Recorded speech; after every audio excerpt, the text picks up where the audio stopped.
Hi, I'm Omar, the son in the Pops and Son TV show. And I'm Adrian, the Pops, in the Pops and Son TV show where real estate is our passion. Hey Pops, what is probate? Good question. Probate is the legal process that deals with a person's assets and properties when they pass away. And how does this factor in for real estate and everyday people? Well, join us for today's episode where we share our pro tips on how to deal with these scenarios and much, much more.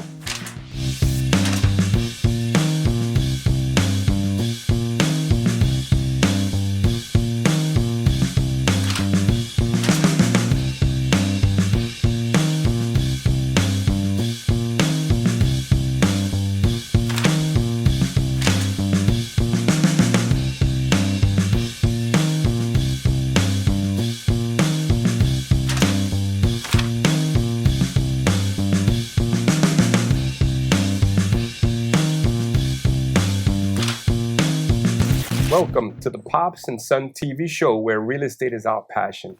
And today we have an incredible story of how the right realtor with our passion are needed when dealing with surrogate court. As a realtor in New York City, understanding the role of the surrogates court, also known as probate court, in other jurisdictions is crucial, particularly when dealing with real estate properties. So, what is the probate, Pops, and why does it matter for real estate?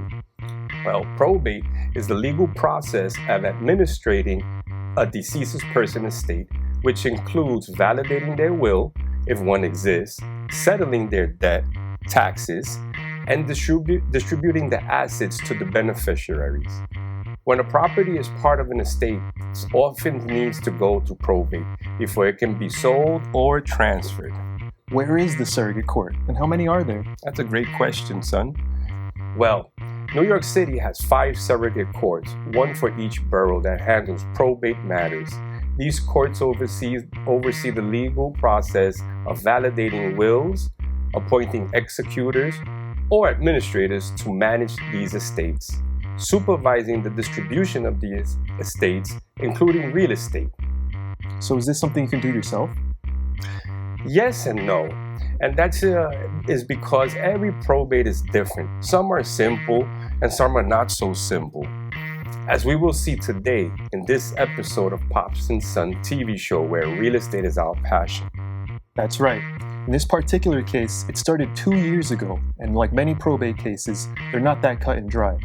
This episode will show you how, by no fault of the owner, how you can lose what you and your spouse worked so hard to attain because of not knowing how the probate process works or not having professionals like us to guide you. That's right. That's right. That's right, son. And today we have all the parties that we'll need and some pro tips on how to be proactive in understanding probate process in the Bronx. So without further delay, let me introduce our guest to you. For our viewers at home, today we have an attorney, Anthony LaGracia. His office is at 55 Main Street, Yonkers, New York. And we also are joined by broker Alexander Galvez from Century 21 Galvez, located at 1644 Mayflower Avenue. And we have the gracious, and we today also have the widow of the deceased, Miss Ortero, who was gracious enough to share her story with you. So, welcome to the Pops and Son TV show, Mr. LaGracia. Thanks for having me, boys. Great.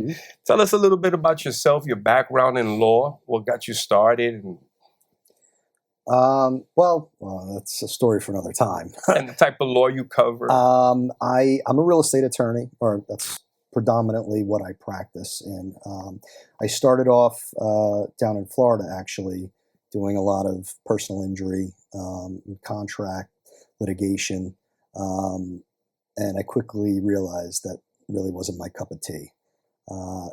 Don't like being in court, don't like being in an adversarial environment. So moving back to New York, I went to work for a hedge fund as in-house counsel. It was actually my previous employer before I left to go to law school. And ultimately decided to go off on my own.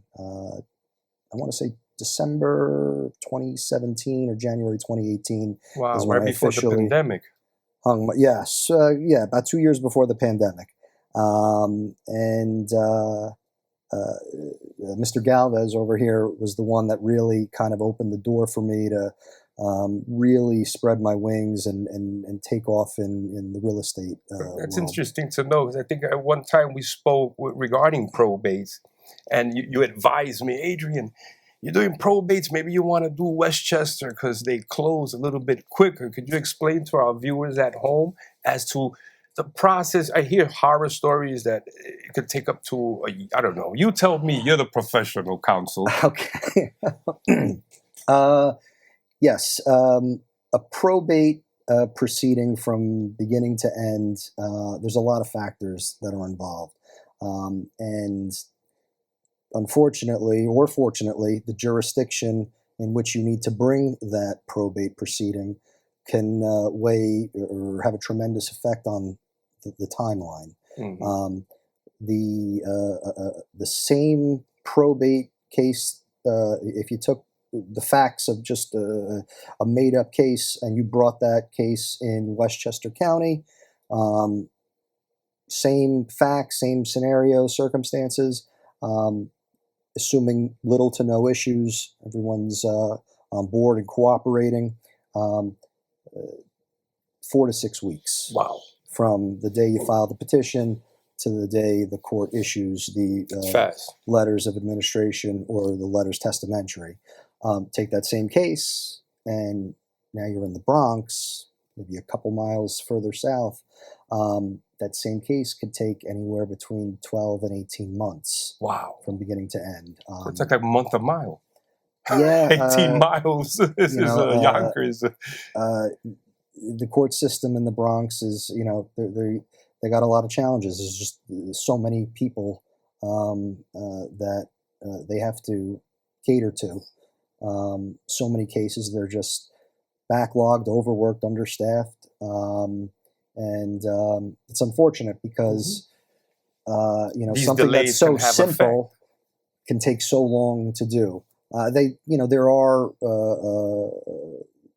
ways that you can try to expedite it with doing an emergency, a petition for emergency approval, which will dramatically cut down the time, but there's got to be an emergency. Well, why is probate needed? When anyone passes, they have debts and or assets that may not be spoken for. A single bachelor guy, never married, no kids. Maybe he's got 1 or 2 or 3 properties, a few cars, some bank accounts, didn't do any planning, and he passes away. What happens to all that? Mm-hmm. What happens to his creditors? What happens to his debtors? What happens to his assets? Probate court is where you go to ultimately settle that estate.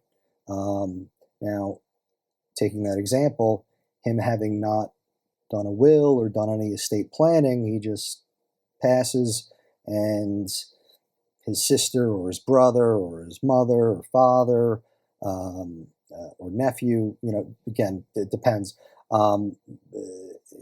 If there are assets that he owned, naturally his surviving kin are going to want to make sure that the appropriate surviving beneficiaries receive those. And so you have to go to probate court to settle that estate. And take that same example, and he did do estate planning. He did have a will. Same process. Same process. Go to the probate court, get that will approved by the court so that his estate can be administered per his wishes. Right. And this is with a will and without a will. That would determine which letter you get. And this, by no fault at all, is it the homeowner. And now we're going to share the story, which Miss Ortero did everything by the book, no fault of her own. A tragedy has come. And with her following all the process, the delay is still here. Now, I spoke to someone, and they explained to me how each each borough has two two judges working probates, but the Bronx has one. And she's been doing this for about 30 years. Well, I don't know the exact time, but she's been there for a long time. And they assisted her, I think, in the summer of 24. And they allowed us to get one of the judges from, I don't know if it was Brooklyn or Queens. So, but they came over and they kind of helped with the backlog. But in these cases, what I want to refer to is that sometimes these backlogs, these homeowners have a mortgage that's due. And in this particular case with Ms. Ortero, as Attorney LaGracia was explaining, we have to clear the debt and we have to make sure that the assets and every kin is getting what they want. And in our particular case, Ms. Ortero wasn't on the deed, okay? And that kind of delayed little things of ownership, of trying to get a second mortgage for the property, or basically your hands are tied. If, let's say, you're backed up in your rent, the bank won't even want to speak with you for loan modifications because technically the deed hasn't been transferred. And I want to now introduce Ms. Ortero. Thank you for coming to the Team Pops and Son Real Estate Show, where real estate is our passion. So I'm going to ask you a question. We have a translator today, which is the broker, Alexander Galvez of Century 21. Thank you for coming to the show. Alex. My pleasure. Before I ask you a question, I'm going to get into your life and how you got into real estate, but I want to share this important story. So I want you to ask Ms. Ortero, what happened and when did it happen? In her case with her husband, how long has she been dealing with this? Mi soltero, ¿en qué tiempo más o menos ha pasado desde que empezamos con la situación, desde que su esposo falleció y ya vino la propiedad y no pudo transferirla y esa cosa? ¿Qué tiempo te tiene trabajando con esa situación, más o menos? Voy ya para 3 años ya. 3 years dealing with the situation. Wow, Anthony, is something like this? How does it get to 3 years? We're going to get to it. I know you want to ask 1,000 questions like an interrogator. You want to get in there, but I might be able to answer some questions the more we get. Can you ask Ms. Ortero what was the most difficult process with dealing with probate? Mi soltero, ¿cuál fue el caso el más difícil cuando usted comenzó a lidiar con lo que es el probate, que es aprobar a quién se le queda la casa? ¿Qué fue lo más difícil en ese caso? Bueno, déjame decirte que yo estaba en un problema porque era que no avanzaba nada. Veía que pasaban los meses. Mi esposo falleció agosto 28 de 2022 y ahí supuestamente era que ya que sí, que ya que no, que la corte. Entonces ahí fue que en diciembre 2023 conocí al señor Adrian. O sea, él me encontró por computer, no sé. Okay. Fue Dios que me lo envió. So she's actually very grateful. She said that you were God sent because she was dealing with the situation since 2022 when her husband died. She was dealing for a few years. Nothing was happening. She was calling, no answer. And then 2023, that's when you reached out to her and you started working with her. Mm-hmm. That's what you said, that everything started changing. Can you ask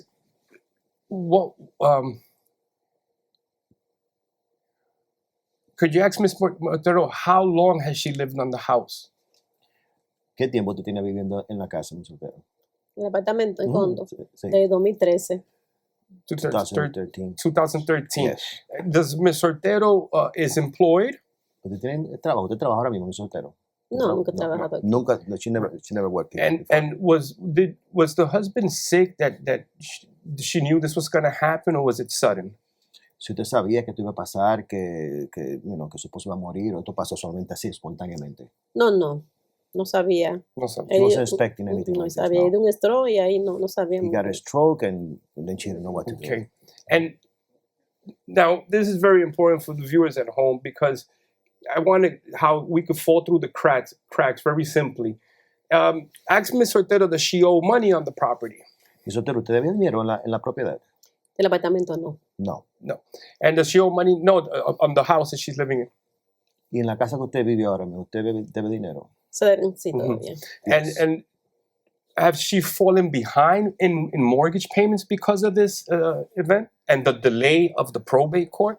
Que si quizá tal vez por estar en el proceso que tomó tanto tiempo, quizá tal vez la llevó a usted a estar tarde en los pagos de su casa, donde usted vive. Sí, ¿Le afectó? me afectó, sí. Perfecto. Yeah. Now, I want to ask She was the affected. attorney, so it did affect her. Are there any pro tips that you could give out viewers at home and about when the bank is foreclosing on your property, but you're having a little delay with the probate? Is there any affidavit that can be submitted, or it's just basically maybe pleading the case to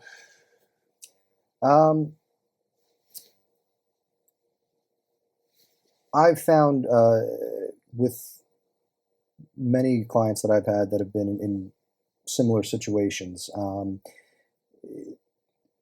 it's always best to be transparent, particularly when you have a bank that's involved. It really depends on the bank. There are some lenders that tend to be a little bit more customer friendly or customer relative heir friendly. You get in front of them, explain to them the situation and what's going on, and that you're making good faith attempts to get what needs to be done, so that through the financial institution. through the financial Right. institution, but to answer the question though, emergency a petition for emergency letters to the court. Ultimately, there's an asset that needs to be preserved, and if there is not immediate attention brought to it, and the court gives its rubber stamp of approval, the asset starts wasting away. There's a mortgage on it, and the spouse or whoever, the heir, can't afford to carry the debt until those letters are issued, and then the property is listed so that it can be then sold, and now default interest is accruing, and the equity in this property is We're now losing. day by day, literally losing money every day. But simultaneously with that, reach out to the lender. Hey, I know you don't have authority yet to talk to me, but this is I'm giving you information. This is what's going on. These are the steps that we're taking, and unfortunately, we're at the mercy of the courts to give us those letters so that you're allowed, because they're also governed. The banks are very heavily regulated, federally and state. Interesting. So they may want to work with you, but they can't.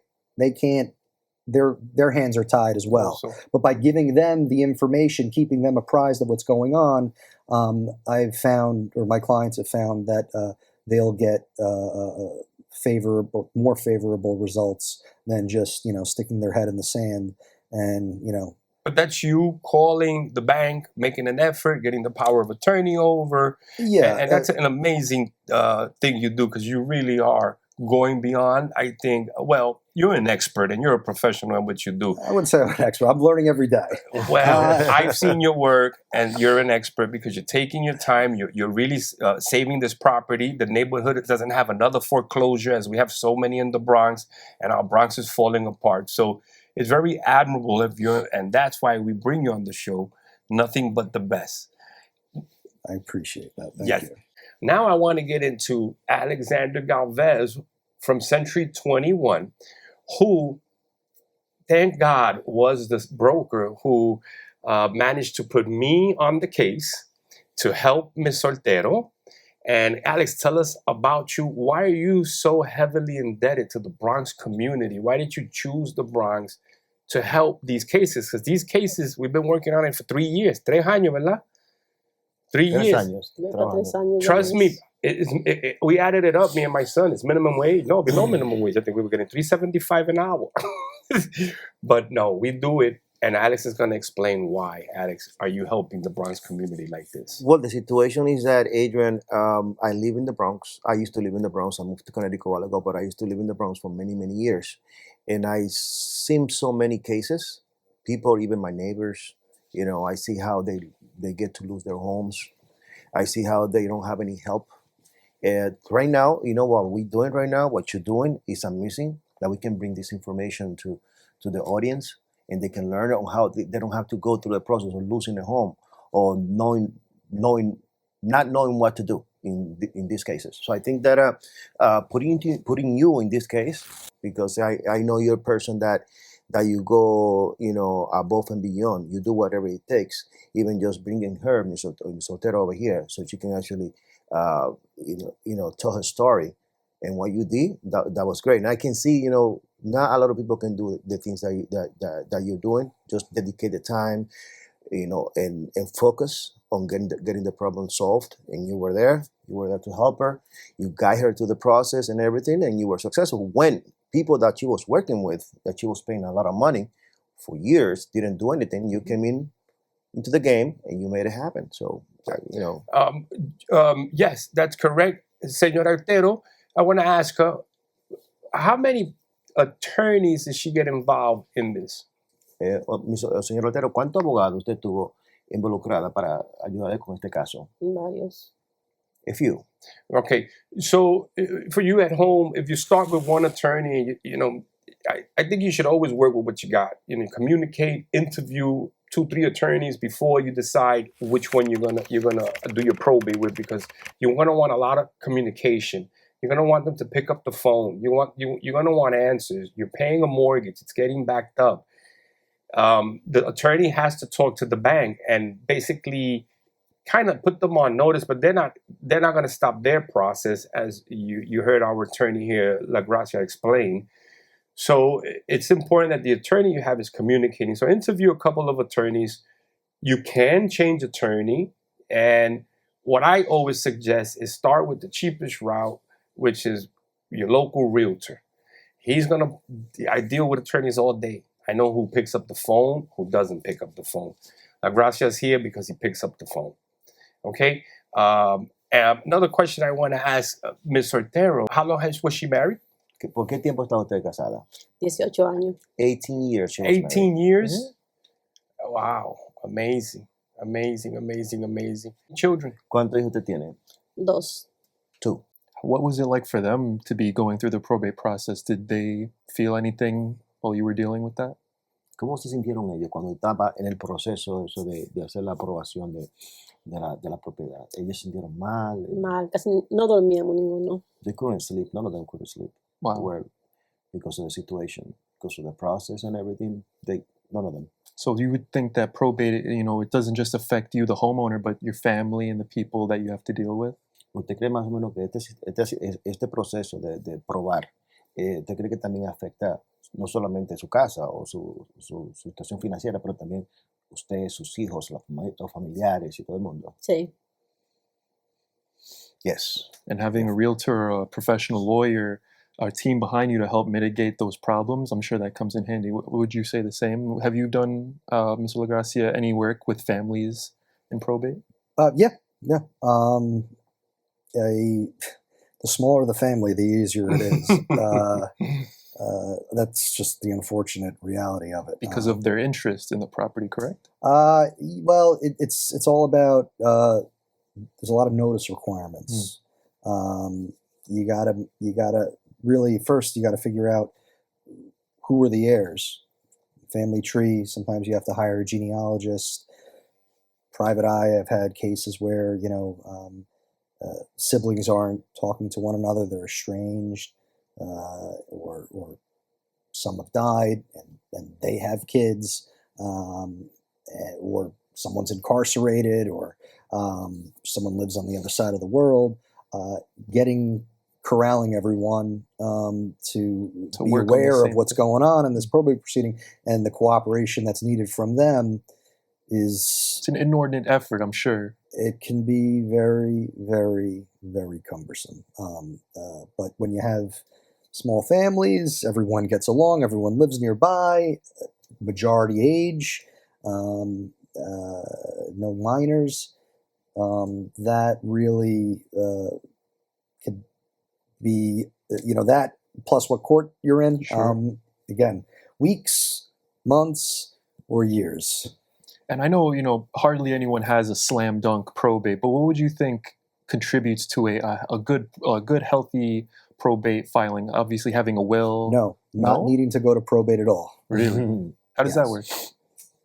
Get your assets, get everything spoken for. And what I mean by that is your bank accounts, make sure you have beneficiaries on death named. Real estate that you might own, who you want it to go to, the kids or the siblings or the parents or whoever. Figure out if the best way of doing that, either adding them as another co-owner with the right of survivorship, or a Trust. trust. That's another way to go. LLC, putting the property into a business entity. New York recently brought back death on beneficiary. How soon should people do that? When they buy the property immediately? Um, 4 years in? What do you think? Things change. People get married, people get divorced, they have kids die. So you could do all the planning in the world early on, and then 5 years later, 10 years later, things change. And tell us where you can be found at your viewers at home, how they can reach you, Sure. because it's important. You can reach me on my phone, 914-497-8468, or by email. Email is actually better. Anthony at lagrassalegal.com, ANTHONY at LAGRASSALEGAL.com. Thank you for sharing that with us, and thank you for the questions. And Ms. Ortero, thank you for coming to our show and sharing your story.